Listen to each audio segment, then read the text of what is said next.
नववर्ष गुढीपाडवा सण येथून सुरुवात होते। त्या अनुषंगाने काल मंगळवारी 5:30च्या सुमारे बाळीवेस येथे श्रीरामाची महापूजा करण्यात आली। यावेळी भारतीय जनता पार्टीचे उमेदवार राम सातपुते, काँग्रेसच्या उमेदवार प्रणितीताई शिंदे यांच्या हस्ते प्रभू रामांची महाआरती करण्यात आली। त्यानंतर शोभायात्रेला सुरुवात झाली। या शोभायात्रेत काँग्रेस पक्षातर्फे जय श्रीराम नारा देण्यात आला व भारतीय जनता पार्टीकडूनही जय श्रीराम अबकी बार 400 अशा मोठ्या घोषणा देण्यात येत होत्या।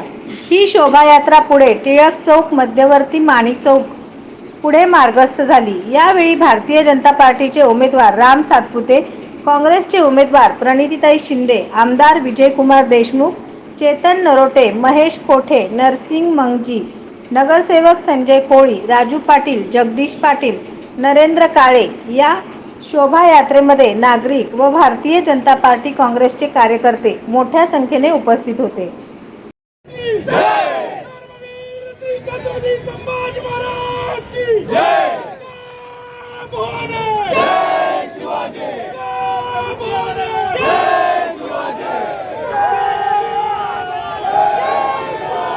शोभायात्रेतल्या सर्व मंडळांना विनंती करतो, शोभायात्रेला सुरुवात करायची।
नवनवीन बातम्या पाहण्यासाठी SB न्यूज चॅनलला लाईक करा, शेअर करा, सबस्क्राईब करा।